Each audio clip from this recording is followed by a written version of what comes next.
Today is 26 August 2021, Thursday class. So we'll be continuing from this book, The Essence of Infinite Meaning, teachings from the adapted verse of the Sutra of Infinite Meaning, Wu Liang Yi Jing. Just relax body and mind and maintain some more attention.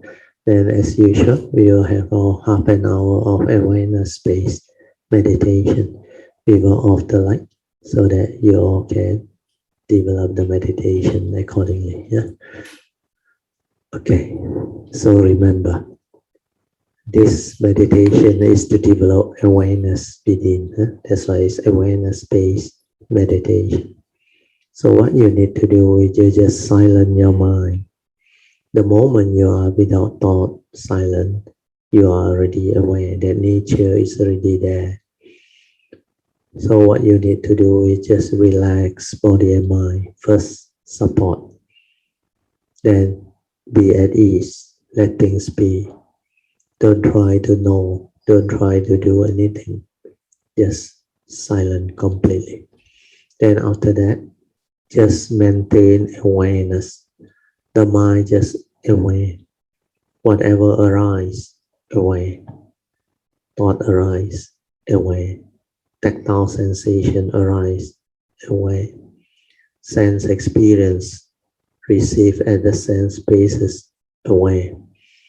Whatever sankhara or whatever thought process that arise, just aware, finish. After that, don't follow. Don't try to do anything, just maintain awareness. If you are doing the lying down meditation, if by lying down, initially, if you are not familiar, you tend to be sleepy, it's okay. But maintain awareness for as long as you can. And as it goes into the subconscious or unconscious mode, you try to maintain awareness. Try your best to do it. If initially you can't, then it falls into the unconscious or the subconscious, then you start to doze off or sleep. It's okay. It happened. But the moment you are aware, maintain the awareness again. So normally, if you continue to train this way, when you are about to go into the sleep, you will normally snore. At the first snoring, you will hear it because your awareness is still there. It's not completely gone. That's why you will hear it. Then you maintain awareness. You have to try this exercise for as long as you can. Then after a while, the awareness will be there. So relax body and mind completely. Maintain awareness. Third support is for as long as you can. Then use it to meditate. That nature need to be stabilized. Then use that to develop understanding, to be aware, to meditate, to insight in the phenomena, to listen, whatever arises from that nature, awareness nature, you use it to develop understanding. Finally, the last support is trust. But most of you may not need the full support until much later. So for the time being, just first three support is enough. Relax, aware, then maintain awareness for as long as you can. Trust is for those who already have the ability to be aware, and you trust your nature to do no more thought process, no more thinking. Okay, I'll let you meditate on your own. I will set the clock for 30 minutes so that you can meditate for 30 minutes. Okay, you can slowly, mindfully come out of the meditation. Try to maintain whatever inner peace, inner calmness, and inner awareness that you have developed for as long as you can. These are the mind state that you need to use while living your daily life. and to use it to develop your daily mindfulness meditation. Thus, good and evil coexist in this world, and these karmic forces continue on endlessly, life after life. That is the reason why the Buddha came to this world to explain the difference between these two. He repeatedly came to this world and explained in detail the karmic law of cause and effect, so we can have the correct understanding of how different causes lead to different effects. Once we understand, we can cultivate the field of blessings with wisdom and good deeds. If we can eliminate ignorance, develop wisdom, give rise to wholesome thought, and cultivate the field of blessing in our own mind, naturally, we will be able to go among people and cultivate a field of blessings for the whole world. There is a story illustrating this in the Buddhist Sutra. In the Buddha's time, there was a group of 500 child beggars who often surrounded the Buddha to listen to him teach. After listening to the teachings for a while, these 500 children all aspire to become monastic and follow the Buddha in spiritual cultivation. One day, these 500 children saw the Buddha and promptly surrounded him. They asked reverently, "Compassionate Buddha, we very much want to engage in spiritual cultivation, but are we allowed to become practitioners despite our lowly status?" The Buddha smiled and said, "Among spiritual practitioners, there is no distinction between rich or poor, beautiful or ugly. As long as you have this aspiration, you can engage in spiritual cultivation." Thus, the Buddha accepted this group of children into the Sangha, and they became a group of young novice monks. At that time, many in the city of Rajagaha were shocked by this. The Buddha was well respected, and the Sangha was such a commendable group. How could they accept 500 children beggars or child beggars into their ranks? One after another, people went to the Buddha to express their disapproval. But the Buddha simply smiled and made no comment. One day, the Prince Jata and a group of elders wanted to make offerings to the Buddha. So they went to see the Buddha to issue an invitation. "Tomorrow, please come with the bhikkhu to accept our offerings. However, those 500 beggars are not invited." After the Buddha accepted their invitation, Prince Jata and the elders left to prepare for the next day's offerings. The Buddha told these 500 novice monks, "Prince Jata is going to make offerings to the Sangha tomorrow, but you 500 are not invited. So tomorrow go to Uttara to ask for alms first, then return to the place where Prince Jata is making offering to join the rest of the Sangha." These 500 novice monks obeyed the Buddha's instruction. So the next day, they first went to ask for alms in the faraway village of Uttara. Afterwards, they went to the place where Prince Jata was making offerings. When Prince Jata saw this group of young bhikkhu, he was awed and deeply moved by their dignified appearance.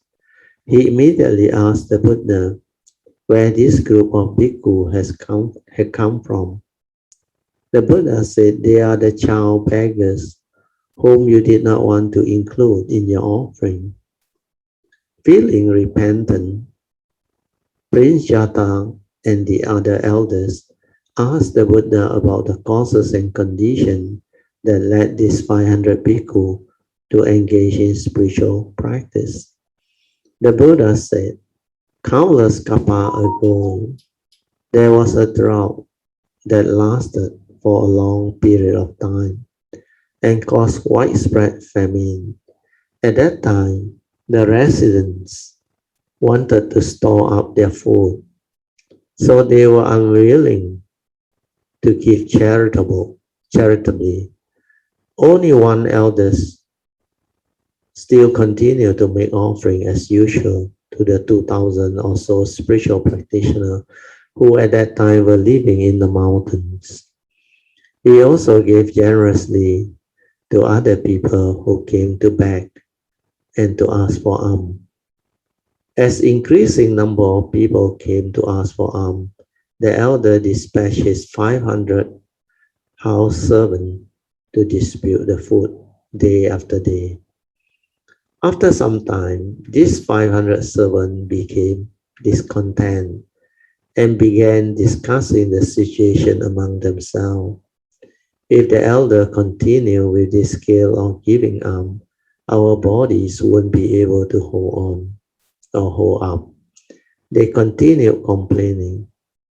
This is all because of these spiritual practitioners. If it were not for them, they wouldn't need to work so hard. Then gradually their attitude becomes so unfriendly that over a short period of time, the number of people who came to ask for alms grew smaller and smaller. The elders was perplexed. Were the numbers diminishing because everyone was feeling too embarrassed to ask for alms? So he sent out another servant whose responsibility was to announce the offering. The servant will call out, "We are making offering at this time. Everyone is invited to come." The servant had a dog that followed him every day as he went on his round, reminding practitioners to come accept offering. If the servant overslept, the dog would go out by himself and bark to let everyone know that it was time to receive offering. Then one day, one of the spiritual practitioners who had been accepting the offering told the elder, "There will be rain in the next few days. Prepare to sow seeds immediately." So the elders instructed everyone to till the land and plant wheat seed. As soon as the wheat seed were planted, it began to rain as foretold, and the yield from the wheat field was even greater than past harvest. The 500 servants were happy and repented for complaining about the spiritual practitioners, and the long famine finally ended. The Buddha then said, those 500 people who were responsible for giving out alms had become resentful, so they created the karma to become beggars in this life. But because they had sincerely repented, they also had a karmic condition to encounter the Buddha Dharma and become monastic. That dog who barked to notify everyone that it was time to accept offering also accumulated many blessings for this life. Thus he is now Elder Gosila, who is known for having a wondrous voice. The story demonstrates the karmic law of cause and effect. As we learn the Buddha's way, we must understand the principle that new things constantly arise and cease, then arise again, continuing on endlessly to give rise to good and evil phenomena. Good and evil both arise and continue via cycle of reinforcement. Therefore, the Buddha came to this world to explain the difference between the two. The Buddha transmitted this teaching to us in the hope that we can all cultivate the field of blessing with wisdom and good deeds. We must rely on our own hard work to diligently cultivate this field of blessing and wisdom. Only when we attain the Dhamma will we have ways to transform sentient beings. Okay, so we have finished the first adapted verse, which is quite good. Okay, now we go to the second one. I will read the heading. This heading is very long. Practicing giving can transform stingy and greedy sentient beings. Upholding precept can transform arrogant and proud sentient beings. Practicing patience can transform angry sentient beings. Practicing diligence can transform indolent or lazy sentient beings. Practicing samadhi can transform unfocused sentient beings. Practicing wisdom can transform ignorant sentient beings. For the sake of those who have already been transformed, are being transformed, and will be transformed, for the sake of those in this lifetime and future lifetime, we spread the seed of goodness and aspire to transform others.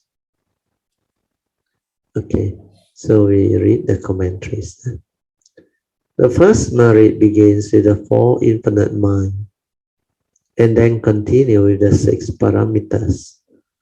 The first of the six paramita is the practice of dana parami, giving or generosity parami. Practicing giving can transform stingy and greedy sentient beings. Means it can do away with your selfishness, greediness, and stinginess. We must first put the teaching into practice ourselves and give unconditionally. Only then can we transform greedy sentient beings. There are three basic kinds of giving we can practice. First is giving wealth or materialistic things. It's often termed offering materialistic existence. Second type of giving is when sentient beings encounter difficulties and are suffering, if we are able to comfort them and help them open up their heart, this is called giving the Dhamma.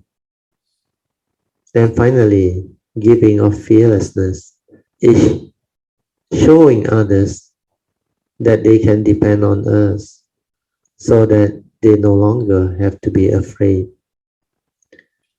The gift of wealth, the gift of Dhamma, and the gift of fearlessness must be practiced simultaneously in order to transform stingy and greedy sentient beings. So this is what the author has presented. In fact, there is another type of giving as taught by the Buddha. It's the gift of life. When you donate the vital organs, pledge your vital organs, donate blood or whatever, it can save life.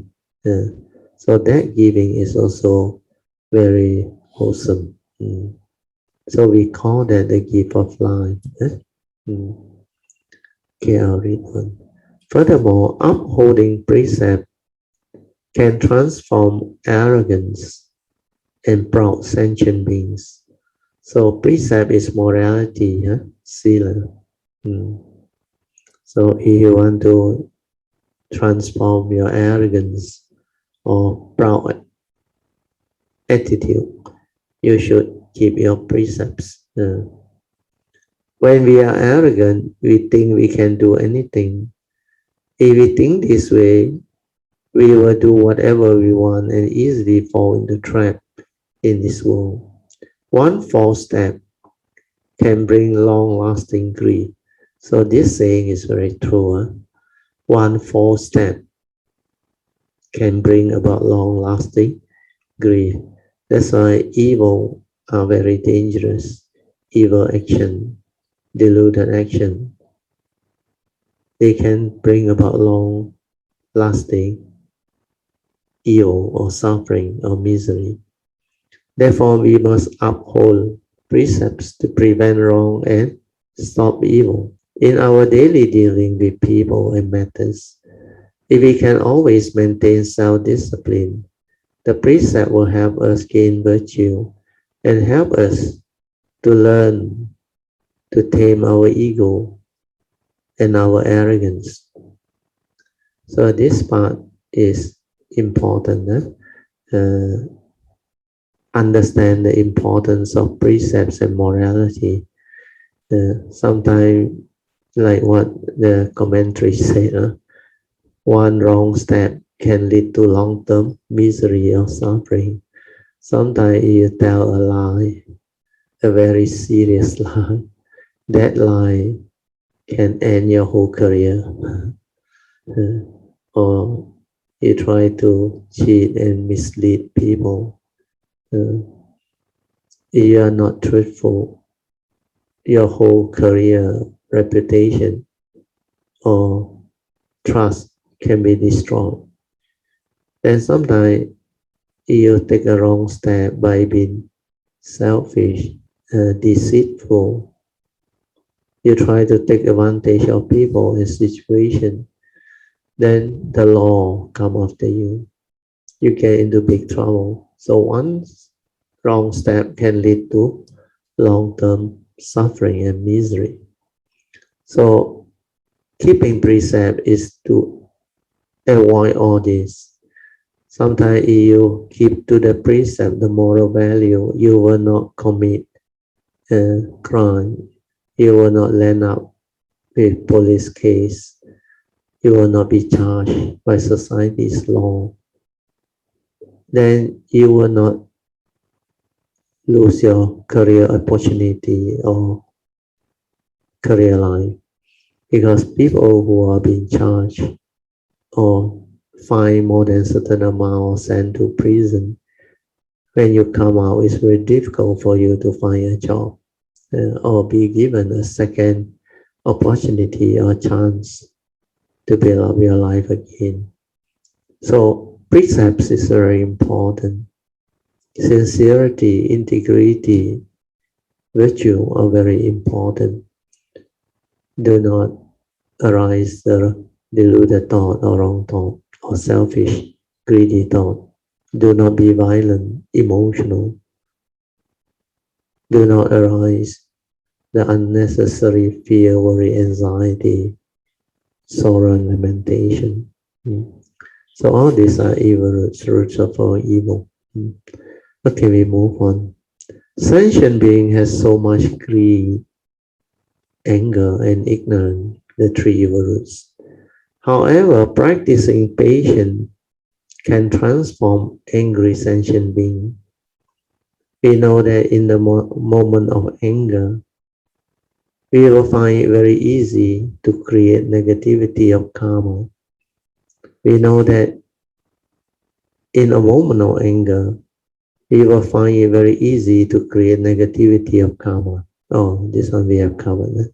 If the world is filled with people who are angry and vengeful, like asuras, society will never be at peace. Thus, to eliminate the habitual tendency of anger, we must practice patience, patient endurance. We often hear people say, that person is not easily persuaded. So we must find so and so who has a good temperament and great patience to talk to him. In this world, each kind of teaching can address a different kind of evil. To help those prone to anger, we must first cultivate patience. Only by training ourselves to be patient can we transform angry sentient beings. So this is one of the ways to arise the understanding. At the same time, I often tell everyone, time is running out. To remind everyone that life is short. If our mindset is shaped by this awareness, SI is an awareness, it's not a thought. We can diligently move in the right direction, quickly do things that benefit people, and avoid wasting any time. Thus, practicing diligence can transform indolence sentient being, is lazy sentient being.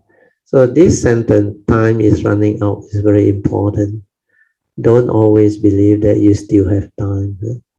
I realize a lot of so-called Buddhists or cultivator, practitioner of Dhamma, they always complacent. they tell themselves, I think I still have time. And let me retire first before I go full time to cultivate. Or they will say, let me finish my study first.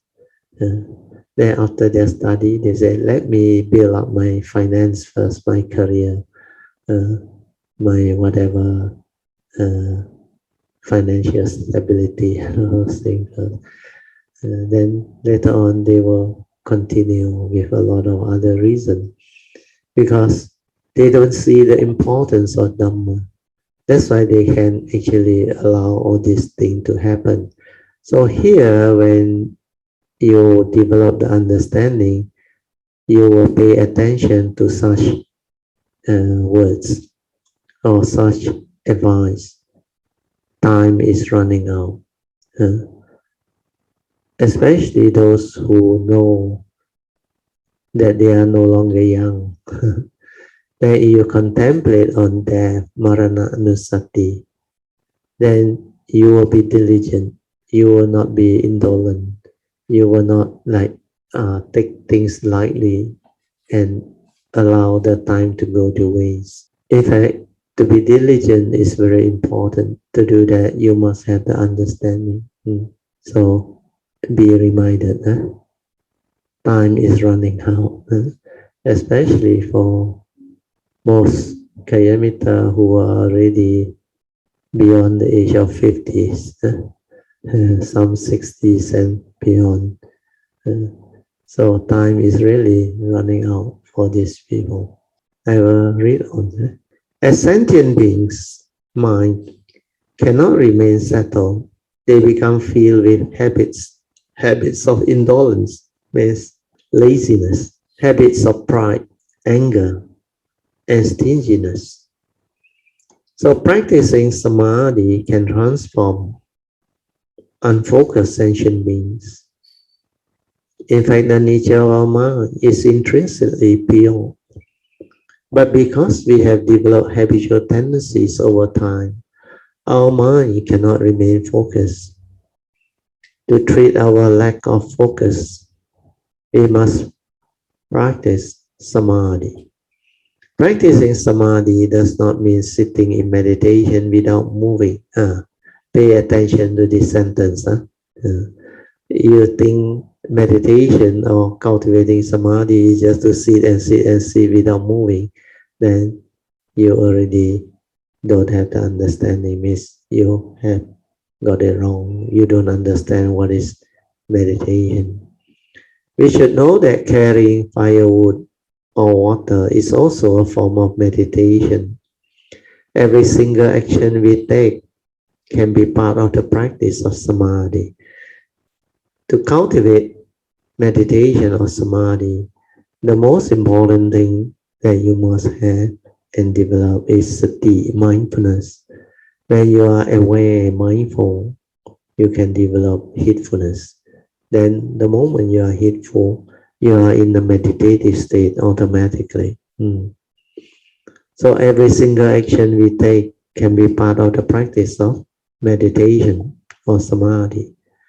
If we can maintain our resolve to engage in spiritual practice and strengthen the power of samadhi, to cultivate a focused mind, means develop mindfulness, awareness, develop heedfulness, to be ever mindful, constantly meditating. If you do that, your mind will be collected, unwavering, and focused. Means it will not waver. We can transform those with unfocused mind. Means people who are heedless, who think a lot, who have not trained their mind. Finally, practicing wisdom can transform ignorant sentient beings from giving to upholding precepts to practicing patience, diligence, and samadhi.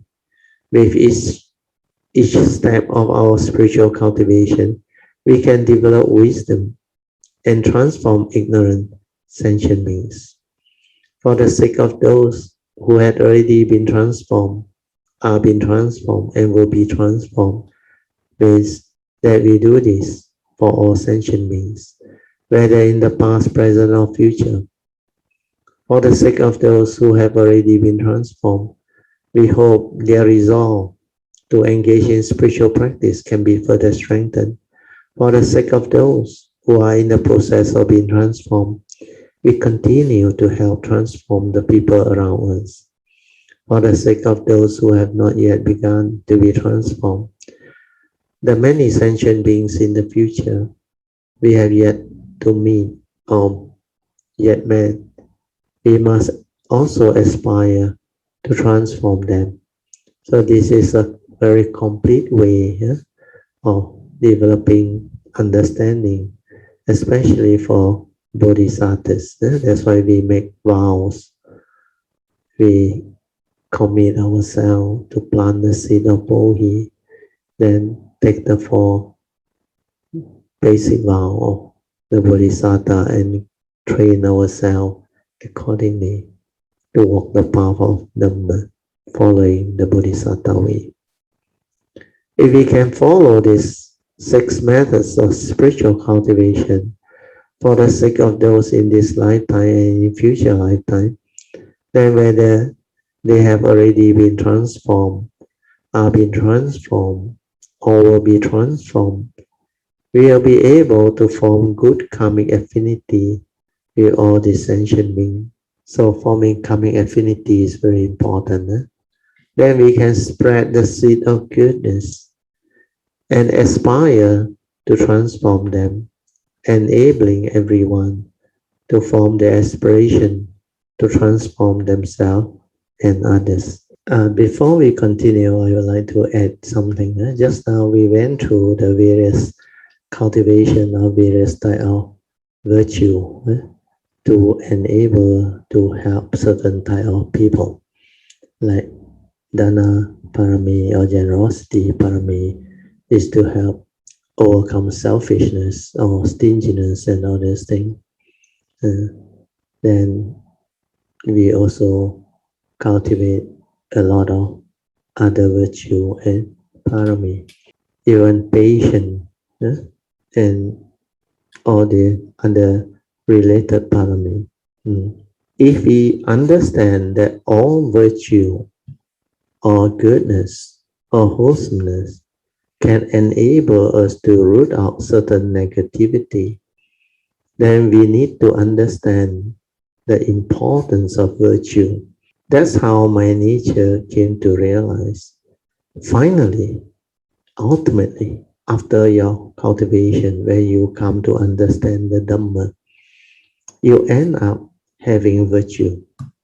That is the best check. If you end up not having virtue, having more, what they call, having more ego, having more, what they call, like arrogance, you know you are not on the right path. That is not the right way to cultivate. Whatever that give rise to all the negativity of mind state, they are not the Dhamma way. So Dhamma way always end up with virtue. That's why I say ultimately you develop all the understanding through wisdom. Then naturally from that wisdom, virtue will be part of your nature. You will have all the embodiment of all the virtue, where you are incapable of evil. That's why once you develop the awakening, the completion of the cultivation, you are incapable of negativity or evil. And naturally, you are virtuous. You are kind, you are generous, you are good, you are patient.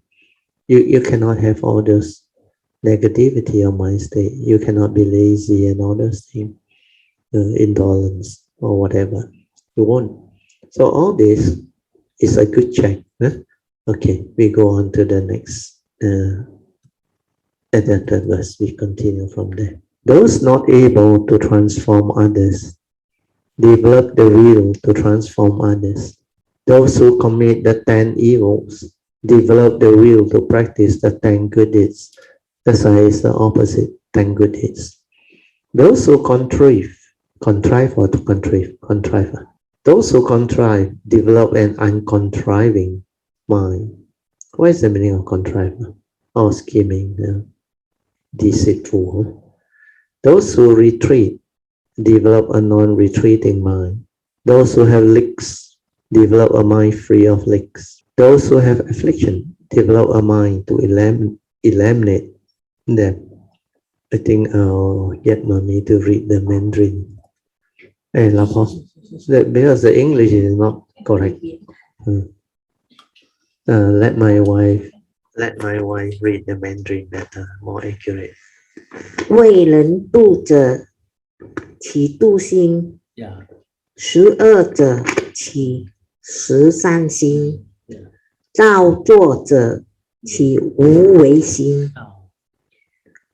退转者，其不退心；有漏者，其无漏心；烦恼者，其除灭心。Okay, good, thank you. After I heard the Mandarin, now I understand what the author is trying to teach you. This English word sometimes, I tell you, very misleading. You don't have the real Dhamma being expressed. The English translation really can make you like, doesn't sound right. That's why the moment I read, I know something is not right. Yeah. So the actual meaning, now I explain after hearing what my wife read in Mandarin. I now can explain to you clearly now. Yeah.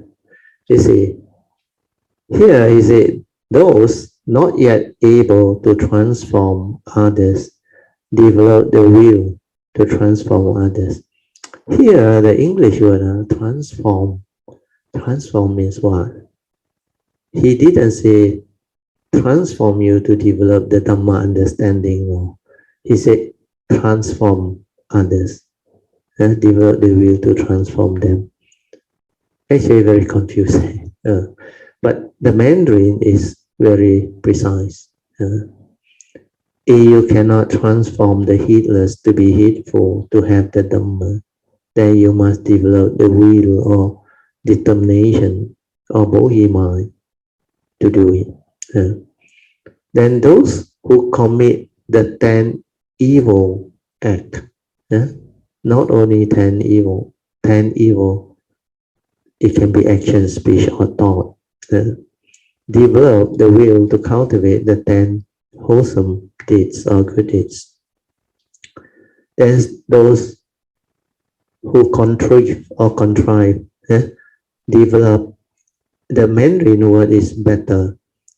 It's not uncontriving mind. 頭先用嘅字係咩啊？我知作詞係咪？無為性。So this 無為性 is very important. 有為法，無為法。So the meaning is very different. So those who like go about doing things, and if you don't have this ability to arise the 無為性, you will get yourself entangled in the evil roots of greed, hatred, and delusion. So this one is very important. Then the next one is the worst. Those who retreat. Here it didn't say retreat from what. Or sometimes Buddhists familiar going to meditation retreat. Those who go to meditation retreat develop a non-retreating mind. Then you become very confused. It's not that meaning. He said, those who retreat in their cultivation means do not progress.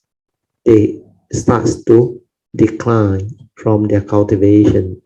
They should develop a mind that will lead to its non-declining or non-regressing. The word is regressing.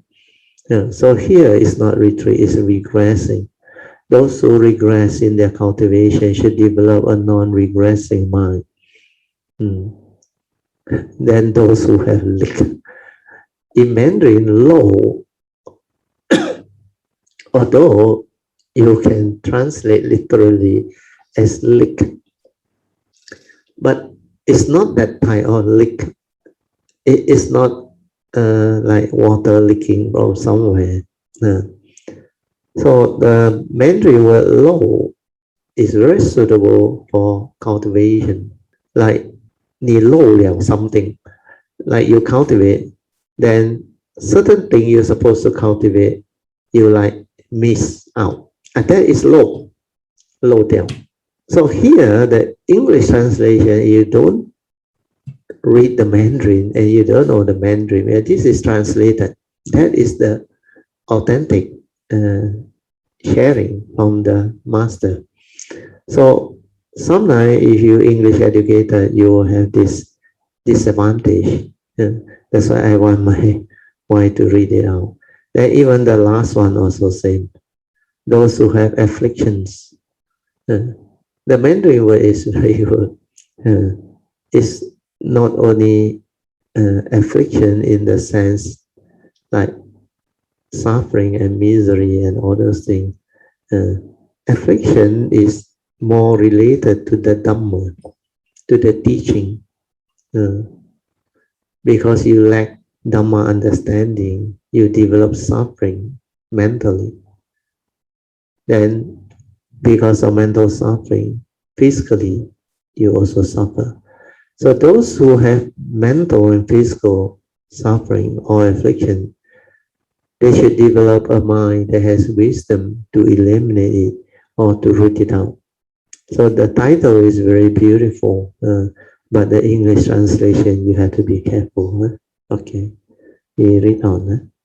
To be able to go among people and transform them, we must first uphold and strengthen our cultivation of the four infinite mind, or we call it the four Brahma Vihara, and the six Paramitas. This is how those not yet able to transform others develop the will to transform them. Now and in the future, let us aspire to transform sentient beings and afterwards help them develop their own aspiration to further transform others. So this is typical of a bodhisattva who go the bodhisattva way to cultivate. They vow to take across the limitless sentient beings. So to do that, you have to aspire to transform sentient beings and afterwards help them develop their own aspiration to further transform others. Means initially you go through the training, then when you are ready, when you can share, teach, and take other beings across, it's your time to transform them and allow them to have this understanding so that in future, as they train and develop their own perfection, they can also aspire to further transform others by taking the Bodhisattva way. So this is very beautiful. In addition to this, those who commit the 10 evil develop the will to practice the 10 good deeds. The 10 evils include the 3 evils created by our body, 4 by our speech, and the 3 by our mind. The 3 evils of the body are killing, stealing, sexual misconduct. Killing is taking the life of any living things or beings. Stealing includes thievery, robbery, cheating, and swindling. Sexual misconduct is transgressing the proper boundary of relationship. Through our speech, we can create 4 evils, which are to lie, to flatter, to gossip, and harsh words. So to flatter means backbiting actually, flattery and backbiting. A mere comment from us can persuade people to do good deeds and lead people to commit wrong things or wrongdoing, or lead people to commit wrongdoing. So we must always speak kind words, pleasant and gentle words, and often give praise where is due. Lastly, there are 3 evils of the mind: greed, hatred, and delusion. So you combine them all. These are the 10 meritorious actions, or the 10 good deeds. The 10 good deeds. they are different from the marital section. These are the 10 good deeds. The opposite of the 10 evils are the 10 good deeds. So just now we went through one is the list of 10 evils. The opposite is the 10 good deeds. If we can always speak wholesome words, do wholesome deeds, and think wholesome thought, we can cultivate the 10 good deeds ourselves. We can transform those who have committed the 10 evil and gradually guide them to form the aspiration to cultivate or practice the 10 good deeds. So this is for those who don't have the understanding. Those who contrive develop an uncontriving mind. Those who contrive are those who create negativity or karma. Sentient beings are easily influenced by external conditions in the world. Thus, their thought often become filled with greed, anger, and ignorance, leading them to create a lot of negative karma. We can advise and guide them with the Buddha's teaching and help them develop the uncontriving mind, means cunning mind, a mind that engages in still contemplation and maintain right mindfulness. Then naturally they will not create negativity or karma. So this one is about spiritual cultivation. However, there are many people who thought they have formed aspiration to practice the Dhamma, retreat from it when conditions are not to their liking, because we hope that those who retreat develop a non-retreating mind. When we see those who are retreating from their aspiration, we should find ways to guide them and help them strengthen their will to practice or cultivate so that they will not regress. The word should be regress. We also hope that those who have develop a mind free of those who are those with mind of full of affliction. The helpful and kind words they hear lick out, and they keep negative words in their heart. Their wholesome thoughts also lick out away, and they continuously give rise to unwholesome thought.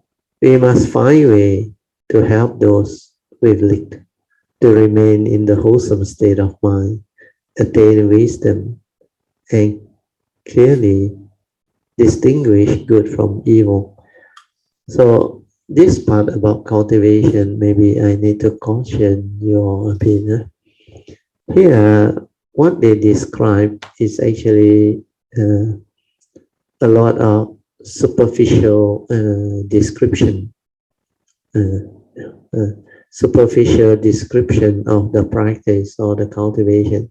But in actual practice or cultivation, it's not like that. Dhamma need understanding, need wisdom.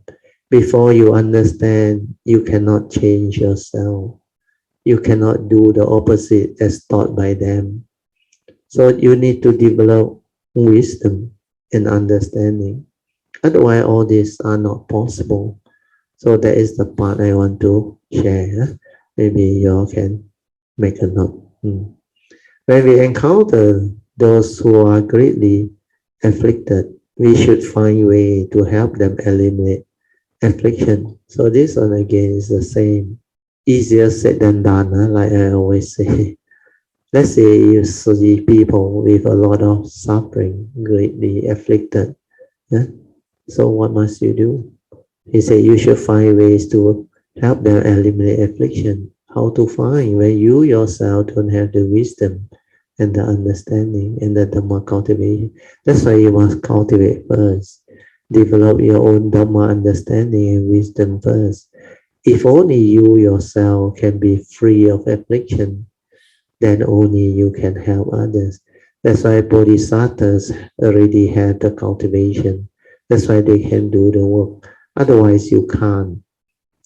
So a lot of what is mentioned in the commentary, you have to be careful. you cannot take it literally. It's easier said than done. But the actual cultivation is different. You need to develop the wisdom first, the understanding first. Then only you can do all this. Otherwise, you can't. Like I say, you should find way to help. How to find way when you yourself is deluded? You yourself have not developed the understanding. So all this you need to understand. So to me, cultivation is most important, foremost. Cultivate, realize yourself, free yourself. Just like the Buddha mentioned in, I think, one of the Sutra. He said, I think Salika Sutra. If you yourself are trapped in the Kwamaya, how can you help people come out of the Kwamaya? You can't.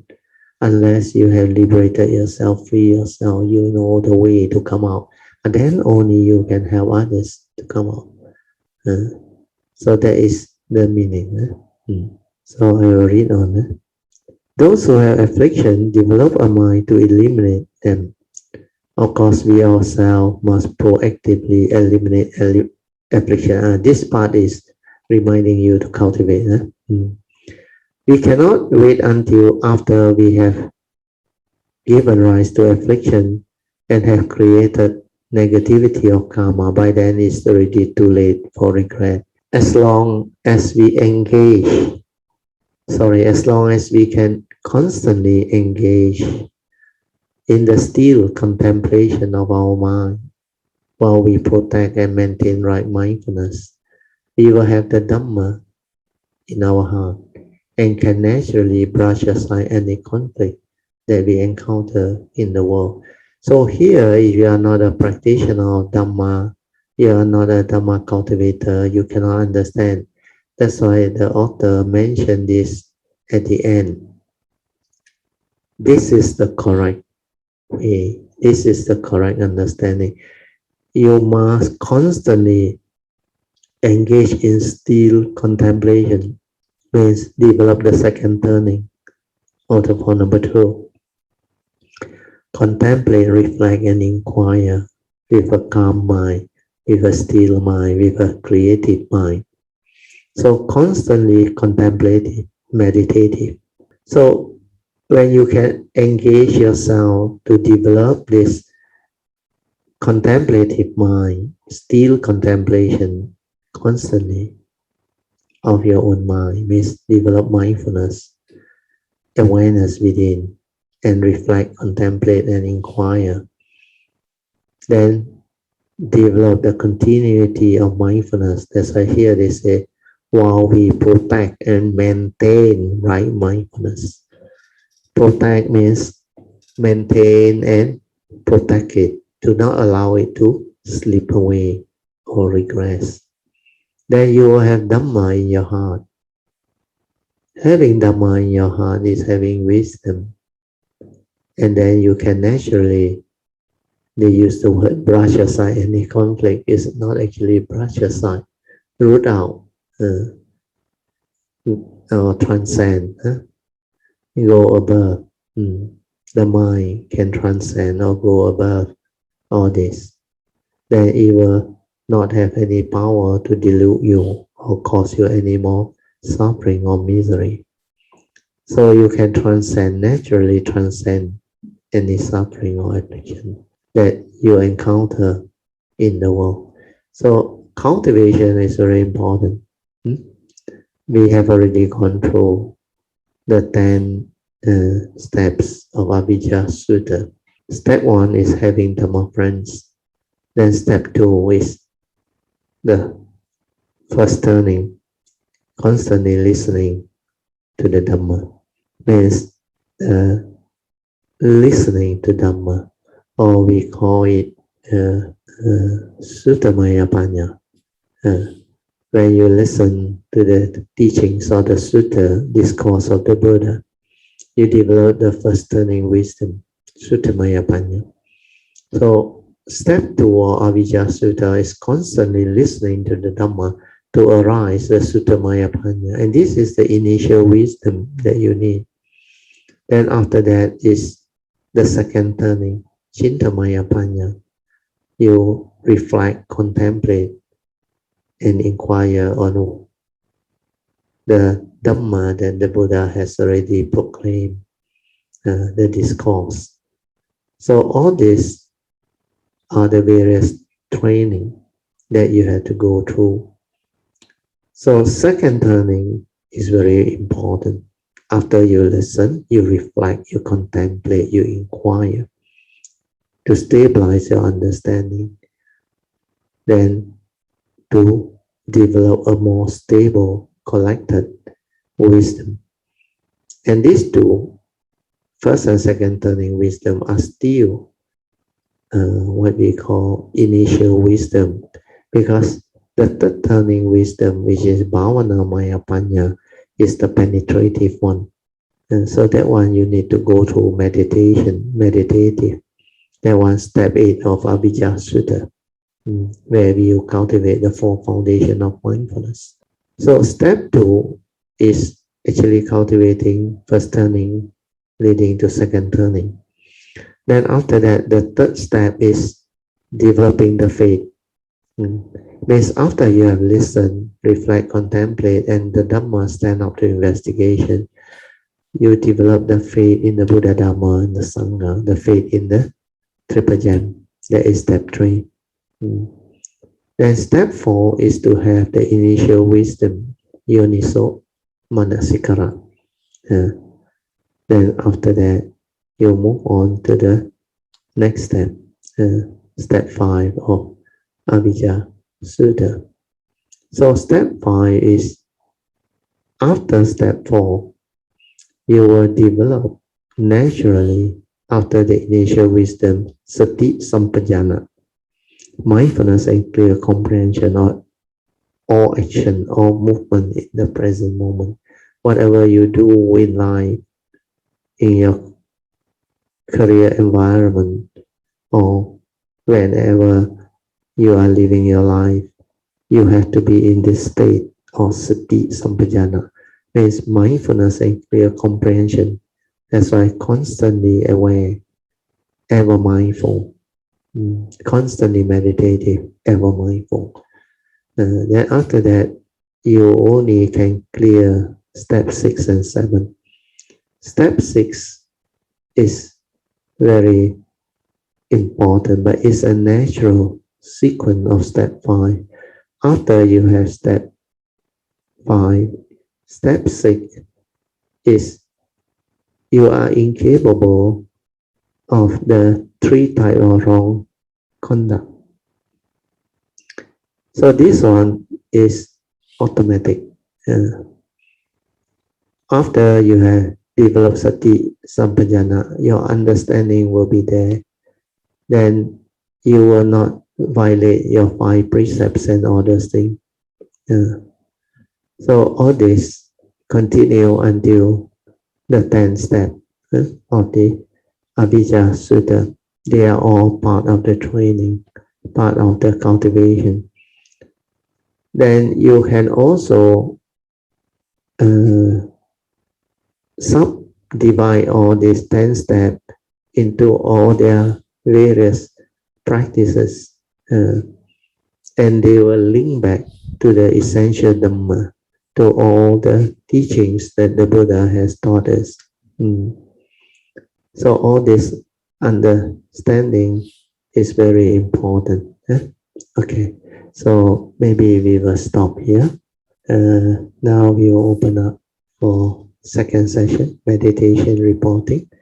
I've been trying to doing the daily mindfulness recently, and then I noticed that it's not that easy. All right. Yeah, definitely. Initially, it's not that easy. Yeah, but don't worry. Be patient.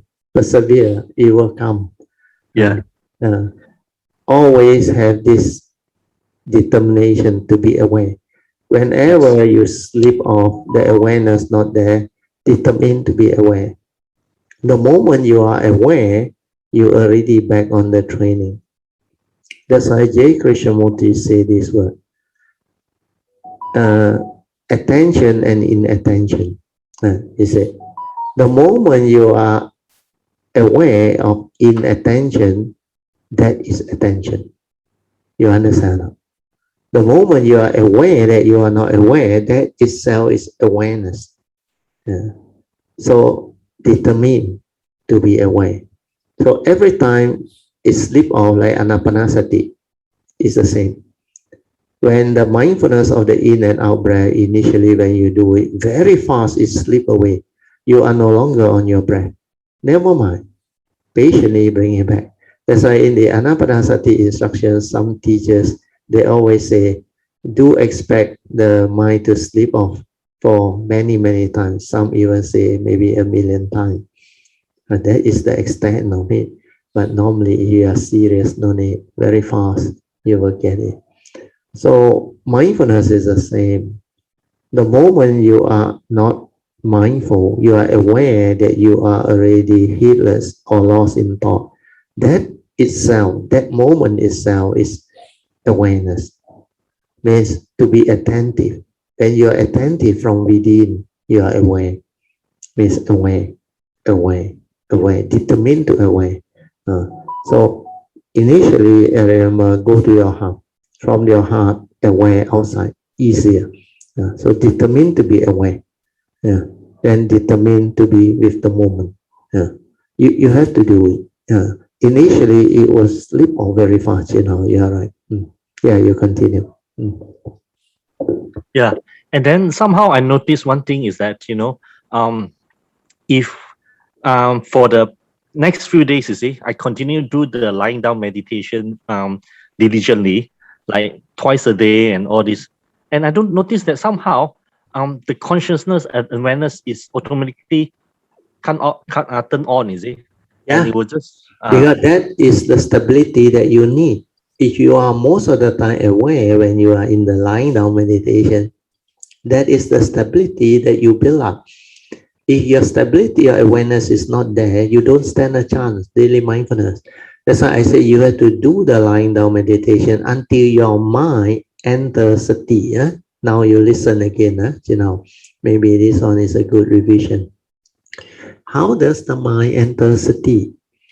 You have to be aware until the mind hardly arises, until everything becomes very subtle, very still, even your heartbeat. If you anchor it at the heart, or anapanasati, the breathing become very subtle. Or those at the rising falling become like very subtle. You cannot feel it at all, because you need a higher sati, more refined sati to feel it. So the awareness that you rest wherever, if you're doing the lying down meditation, of course, finally it will drop to the heart. Even the heart, initially the heartbeat or the vibration around there that you anchor, it will become very subtle. Then finally, like no more thought movement, no more sankhara, you can hardly perceive it. But don't worry, stay there. Well, by then, your stability or awareness is already there. That's why I say don't try to do anything. Don't go and listen to all those commentary that ask you to do sitting, touching, feel here, feel. Forget about it. If you do that, your mindfulness cannot become more refined. You just silence everything and don't do anything. Allow the mind to stay wherever it is. Without object of meditation also, never mind. Because it has become so subtle. Stay there until the mind enters sati. When the mind enters sati, you will know. Because after that, whatever movement from it, the awareness is there. It's like magnified, like transformed. The slightest movement or whatever little subtle movement is magnified. That if you are doing anapanasati, the subtle breathing become noticeable to you again, because your awareness has reached another stage of more refined sati. Means mind has entered sati. Then during that time, even your subtle heartbeat or whatever, you will start to feel them. Even if you don't start to feel them, you will be able to be very sensitive, like you stay there. Then inside, all the vibration, everything, whatever that is happening inside, you can feel them. Even your brain, wherever you locate this awareness, you will feel them. They become very sensitive. So this is the stability that you need to reach. Then after that, when you come out of the formal meditation, you realize the awareness and your movement is one. Everything is awareness. Then all of the movement is like magnified. Then you are like one with everything. Then after that, you move your hand or whatever, the awareness and the movement is one. Then everything you see also is in sati. The phenomena and your vision, they are one. That's why specific phenomena awareness. Then here you also say, also in sati. Smell, taste, tactile, also in sati. Everything is like, there is a continuity. Then you want to smell, you smell. You don't want to smell, you don't have to smell. And it's not the gross type last time. Now it's like everything is in sati. I don't know how to describe to you. You have to go through to understand. Then when you eat or tasting, it's so different. The awareness is there. The clarity is there. Your mind that is in sati manifests. Not until you reach that stage, your daily mindfulness cannot stabilize. But when your mind has entered sati, you realize your daily mindfulness will stabilize. Then you will understand what this is. Then you will start to see a lot of things that you never see before. Because that sati that has become so much more refined, mind has entered sati, is always aware. That is how the daily mindfulness can come about. But after that, you cannot be complacent. You must have a daily religious routine to anchor it, to put you on the practice and the cultivation for a certain period. Then only it become a part of you. So this one you have to really diligently cultivate. Stabilize it in the form of meditation, or you do anapanasati or whatever until the breathing become like no more breathing, very subtle. Then stay there, aware, just aware. No need to do anything until the awareness able to detect even the very, very subtle, like no more breathing one, and you can detect. And that one is called internal breathing. The internal breathing means there is no external breathing.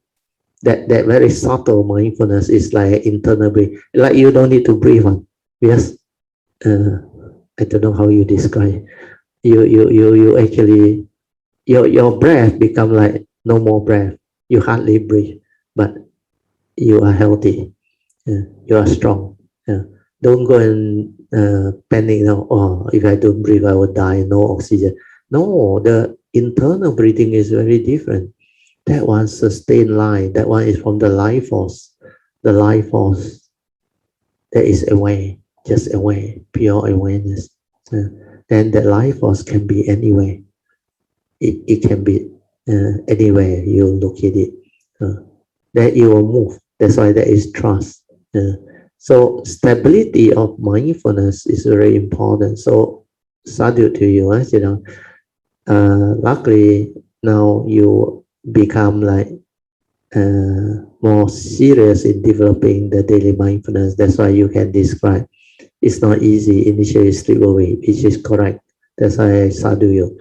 But be patient, diligently do, and it will come. So in the formal meditation, stabilize it until mind enters sati. Then when you come out of it, you will know. When your mind enters sati, you will know. Even bowing, say do. Don't try to know. Bow until the body and mind move as one. That is the mind enters sati already. Then you realize, how come all of a sudden, like nobody is bowing? The awareness and the movement of the kaya become one. That is the real kaya nupassana. That's why bow until body and mind become one. Nobody is bowing. Then all action, all movement become coordinated with the awareness. The awareness and the movement is one. That's why specific phenomena awareness. Everything become one. Then the blinking of your eye, you aware. Then any movement or turning or whatever. Then the subtle movement or like magnify, like continuous. like slow motion continue, but actually it's not slow motion.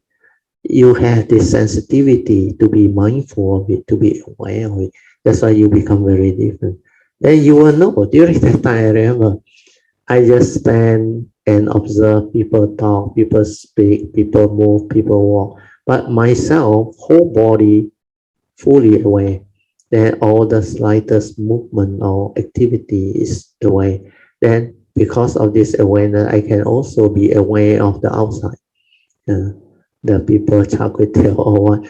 Like my awareness is within, inside that person. So I can see all this. That is the stability of daily mindfulness that can arise when your mind has entered sati. Okay, sit down. Yeah, sadhu, Brother. Listen to this. Yeah, Sadhu. you continue. Yeah. Yeah, and I notice the religion's routine is very important, and it actually sort of like anchor my whole cultivation path. You see, Yes. and because I understand that the faith is the first thing that trigger the whole entire cultivations. Yeah. And religious routines is to set you a very strong path. Is it? Yes. You are right. Yeah, very good. The faith is most important. Then that one drive you. Then your religious routine anchor your cultivation to make you ever mindful, constantly with the practice, with the cultivation, with the Dhamma. That's why religious routine is very important. That apart from your usual meditation before you sleep, when you wake up, then whenever you come down from your house, you go to your altar, you pay respect. Before you go out, you pay respect. Then you come back, you also pay respect. You go to temple, the first thing is pay respect. Then in between, develop mindfulness, daily mindfulness.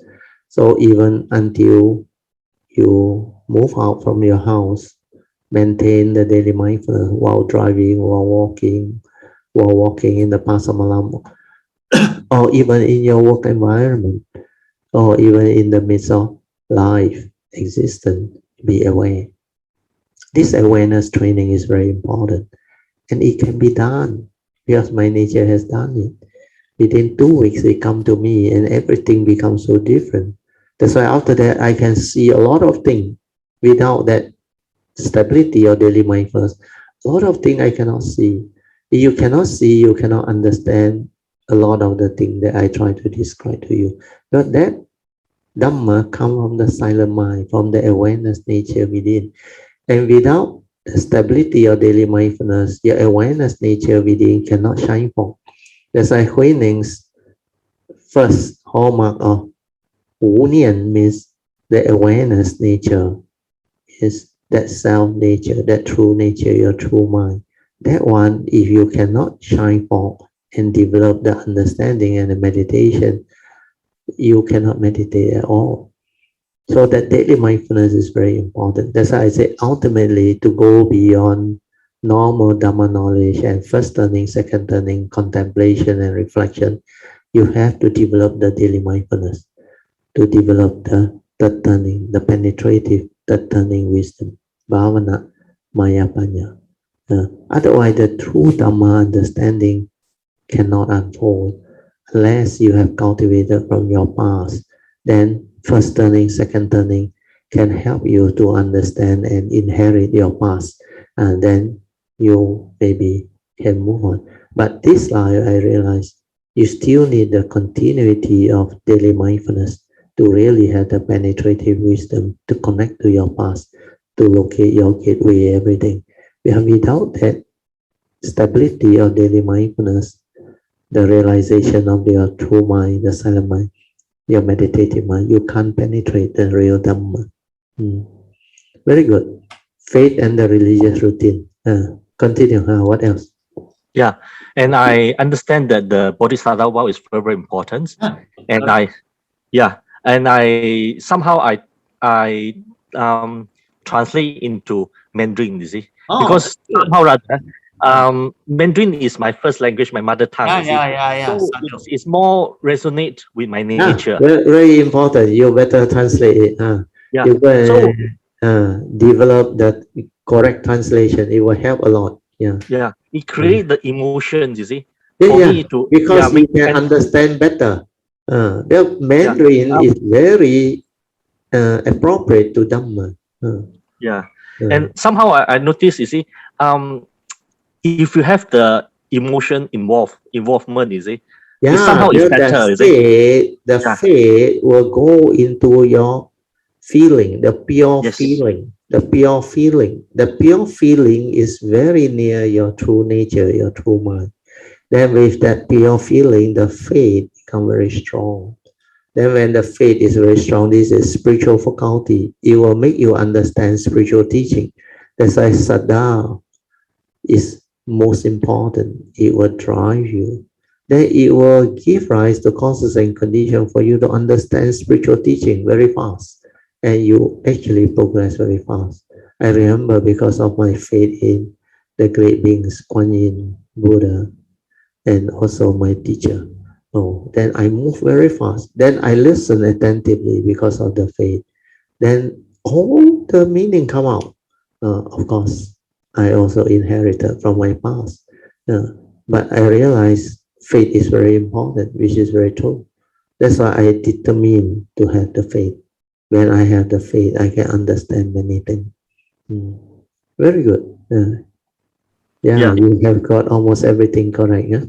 Yeah. Faith, daily religious routine, then the four basic vow, the Bodhisattva vow, and all those things.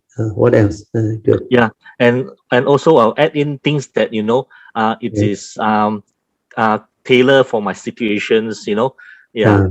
Yeah, involve power of merit or to certain things, you see, all these things. Yeah, So yeah, invoking power of merit, all in the yellow card.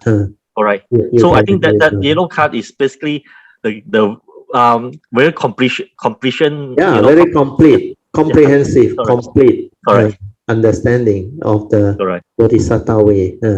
That's why this one you cannot find in even my book one. You cannot find. Yeah, correct. And brother, Yeah, apart from this, I have a question. I don't know whether it's suitable to ask or not, can. because I've No been problem. asking a few Kayamitas, you see, Yeah. and they also don't know how to answer, but Okay, they good. also wanted to know, but they Okay. a lot of them they don't dare to ask, you see. Yeah, Okay, ask, no problem. okay. Yeah, In the past few years ago, yeah, whenever in the Cameron retreats, you already yes, yes. mentioned Uh, that particular person uh, is like connected, uh, uh, like one few two example. One is yeah, Adeline. There was one day Adeline, uh, after the lunch, he reported say that he uh. went to the mainstream, and then he sort of like noticed. I mean, the Pilujana for has spoken to him to her, you see. So and then after he reported her experience, you say, oh, you are connected. No, there Uh, is affinity. okay. Affinity, understand or not? Affinity. That's why it's connected to Virochana Buddha's affinity with the nature. So when it talk about connect to the nature is different again. Your own nature, your true nature, that one is different again. When you located your gateway, then you connect inside. That one is a different connection again. Connection, that's why the English word is very loose. So it can also mean affinity and all those things. But what is your question? More important, yeah. Yeah, my question is like Uh, we don't know what you mean. You see, like whenever you say a person, like you say wow, you connected to your nature. You see, so I that don't one is don't understand. Po Cheng Uh, in uh, Singapore. When he yeah, said, when he relaxed and silent, then the gateway there, he opened up like a tunnel. I Then see. everything melt inside. That one is true connection. But don't be excited by all this because all these are part of the way, part of the training. What is more important is the understanding, the transformation of consciousness that arise, that happen. Only the person who go through can understand. So don't try to listen and look for it. You cannot do it because the thought want to understand and find. So all this, you can't just listen, then let things be. Just tell yourself, when the time comes, if I hit this cultivation, I will understand. That's why when Pocheng hit that cultivation, she knows and she can describe. But because it's new to her, she can't describe it in the way where she is able to use all those appropriate words. So the stability of understanding not there, that's why the description not there. But the moment I share, she will understand because she know, yeah, exactly, so beautiful. Because this one is beyond words, beyond concept, is without any duality thought behind. It's just that nature, that movement, that transformation, that mind that has become different. No longer the thinking mind, the mundane mind, the silent mind, the awareness nature. So initially, just listen enough. Don't try to know, don't try to analyze, don't try to reason, and don't go and look for it. Oh, I think last time I had this experience might be the same. Forget about it. Because whether it's the same or not is not important. More important is what happened to you after that. If you really have the transformation, then that is the important one. So a lot of things before you go into the cultivation, before you experience certain things, you may not know what it is. But after you experience them already, then to a cultivator who has gone through all this, they can guide you, they can explain to you. Then when you hear them, if it can give you faith, good. But don't because of that be excited and want to look for it. That one will be a hindrance. That one will be unconsciously, it will actually lead to what we call like it will stagnate you, prevent you from moving because you Obstructions. not really a strong obstruction, but it like block you, prevent you from further progressing because you want to know. You want to know and you want to think that you also want to realize that or achieve that. That is the thought driving you to do it. But when you do, don't try to know. Remember my instruction. Don't try to know. Don't allow memory to come in. Then don't go and inside there create a thought. Is this what Brother Theo say? Is this what the Buddha say? Forget about it. Just do. Relax. Maintain awareness, silent. Then when it comes, when you have realized the stability of the awareness nature, you will understand what that thing is. It's just like winning. After he has realized what that self nature is, the true nature is, he will know it's so amazing. Then he will know the characteristic, everything. That one is through the direct seeing, the awakening, not to a concept, an idea that you hear before, that you try to look for it. Okay? You know, that one very important. Yeah, sadhu, sadhu. I know that this is just the thought wanted to know. That's it. Yeah, because yeah. most people are curious. They want to like be part of that happening. And there's oh, you connect already. I also want to connect. Oh, I think I also connect already. Then among the practitioner, they become like sidetracked already. Instead of going after the cultivation, stabilizing the awareness and stabilizing the daily mindfulness, they are more interested in whether they connect or not.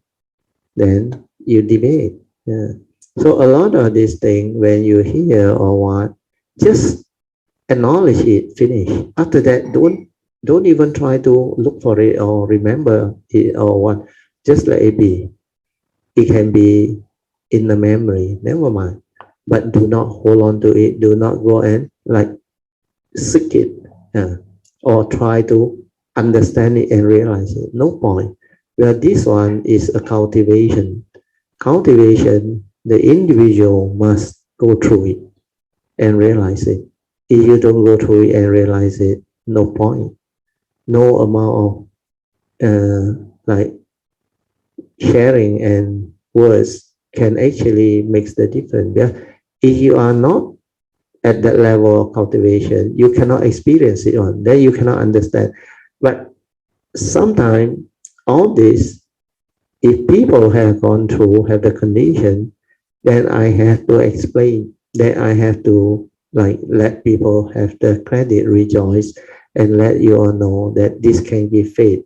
If she can do, other people also can do. Like Po Cheng, initially she like don't know anything when she came, and she was so new, but she followed instruction.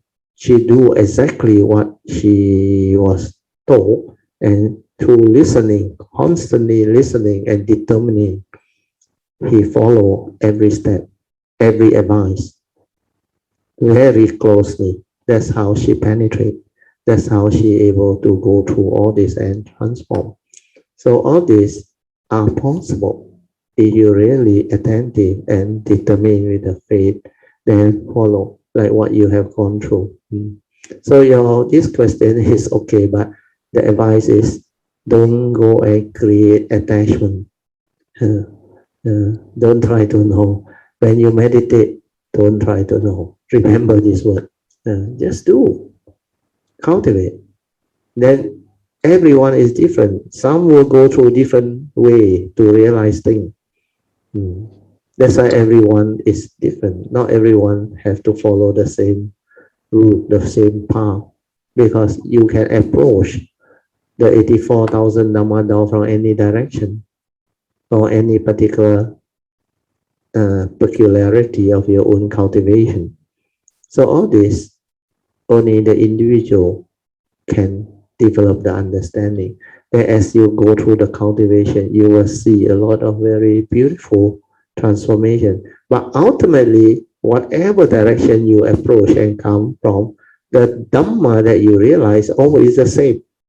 No two different Dhamma, it's only one Dhamma. Then it will go back to the actual teaching, the reality. Everything that the Buddha through his essential Dhamma that has described, all those will be very clear. It will stand out. Okay? So for the time being, don't try to know. Just leave it. Sadhu. I can I can relate myself to what you are advising, you see, because like many years ago, you see, I always ask always ponder, say, I've been working so hard, yet no result and all this kind of thing. Correct. I remember that. Yeah, I think everyone is different and everyone have their timing and their path. You have your own timing, your own condition. It's just like last time Song also said, when she brought Polai here, he also had that feeling, how come he's so child? I told him, no, your time will come. Your condition will come. Then after that, not long, it happened. Then for you also same. Initially, you can't because of karmic obstruction or something. Then later on, because you are patient and you have the faith and you continue to persevere, then you continue to help out in the whatever Kayamita thing. Then especially the what we call the Dhamma website, brother.com and all the all our recording, the tapes and everything. That all this together with your faith, and because you also have affinity with Song Liao, then you continue to actually do. Then spiritual trip, you also did a lot of very good thing, very wholesome thing. And because of that, the condition unfold. In the last 2 over years, you actually progress. When you start to understand what sati is, that is the time you start to progress. Then you start to understand a lot of words that are used, especially that guy who came. What is his name already? That he never met me before. He only listened. Brother Chong, is it? Brother Chong. After he came, you were very close to him. Then you discussed a lot of things with him. Then he was able to share with you a lot of things that you realize is exactly what I have told you before.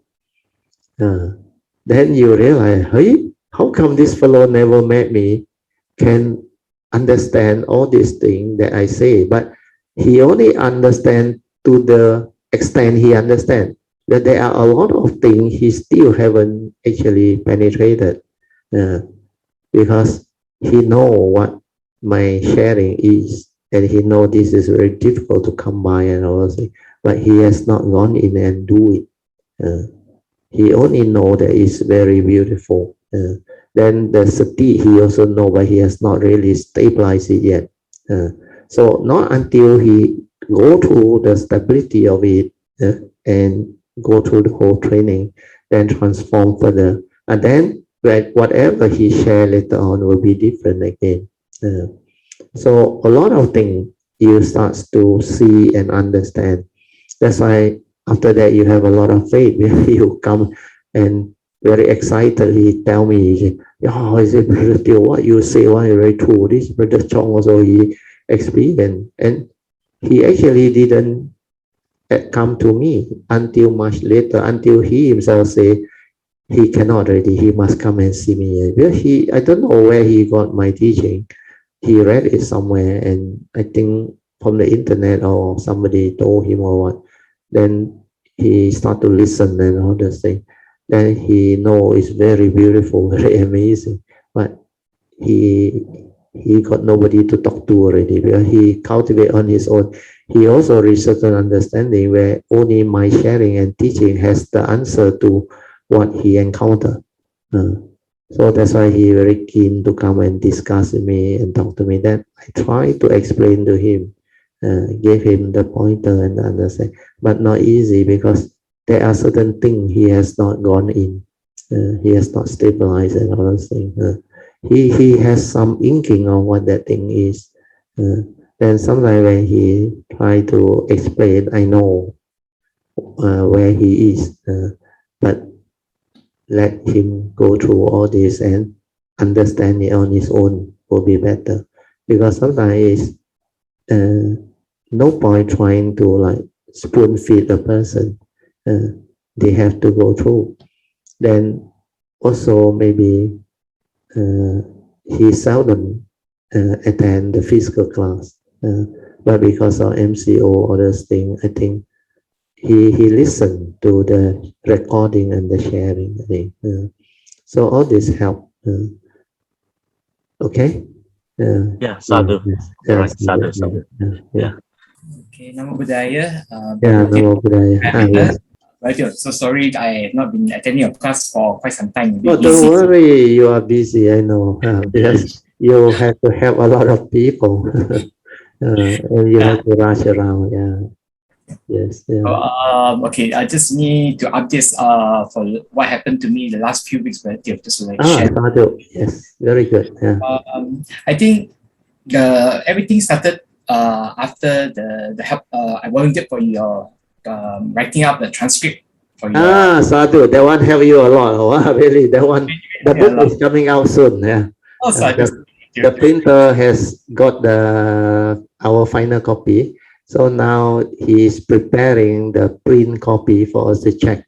After that, I think maybe next month we should be able to get it printed. So sadhu to you and Engbi and Po Cheng. Oh no, Polian. I think Chu Polian. So because I think more of you, yeah. Yes, yeah. Because that was a time when Malacca also had a spike for our COVID patients. Then I was also very busy and tight. Oh, yeah. Yeah. Then I remember the very moment was very funny where whether this Virgin Hao actually he said if you're very busy, you actually can send whatever you done and we can follow up for you. So I actually sent to him, you see. So when I sent to him, I went to work. I didn't follow up with him that whether he received. So, no wonder. So after a few days, Rachel came back and asked me, have you sent? I said, yes, I've sent. Then that was very deal. I opened the file again and suddenly I was like, I realized a lot of thoughts coming in like, did I do properly? Did I really listen properly? So I started to readjust and do a lot of amendments towards the original. Your final copy sent to me was good. Then that was my original copy that I sent to Chin Hao. Oh, no wonder. In between that time, I really do a lot of touch up. Then I felt a lot of anxiety, a lot of these thoughts coming in that, did I hear this correctly? And a lot of things. That is good because you went through this phase, you learn a lot. Because a lot of people, they think they have listened correctly, but when I do the editing, you will know the words become different. And then you read again, the actual meaning was so beautiful. Well, the word that was sound the same, look the same, but may not be the same. So you will learn. But your transcript final one came out was quite good. I didn't need to amend much. Most of it was there, which was very good. Then Ingbi, I think, helped me a lot. Ingbi helped to go through round one. So that one was very good. But Ingbi one very good. Whatever correction she do, she highlight there. So that's why I know. That's why I know most of yours is still very good, very authentic. Thank you, Matthew. Because that's where I start, realizing that how the thoughts can play tricks to us. Yes, Sankara activity. Then following after that, actually our Kamita Nanda actually got phones got scammed on phone. Actually, okay. So he actually managed to record down. The conversation is around 3.5 minutes to 4 minutes. So they actually managed to took around 200, 300 ringgit from his phone by scan his phone and manipulate his phone. So he record down. Then it's like when I listened to record, I was realizing that this man was so aware, was so calm, and was so relaxed. And our friend Ananda was like, So then I realized how a person can actually the winning point is actually when a person is like aware of the you can control the situation more than a person that just react towards the condition. So that's the thing. So then as Malacca was also one of the states that is the highest. So we have our wards are all full, and we actually made the car parks as a temporary ward. So that was very bad at that time. And thankfully the director of hospital allowed homeopathy to combine with Western medicine. Traditional homeopathy. So we see this drop. But the thing is, I realized that going my roundings, I see when there's a lot to do with also awareness and breathing. But that one is very important. Awareness is very important. When you're not aware of breathing, that's when you get anxious and you tend to lose breath and you get agitated. That's when you lose everything. Your breath is not well regulated. It means you are not aware.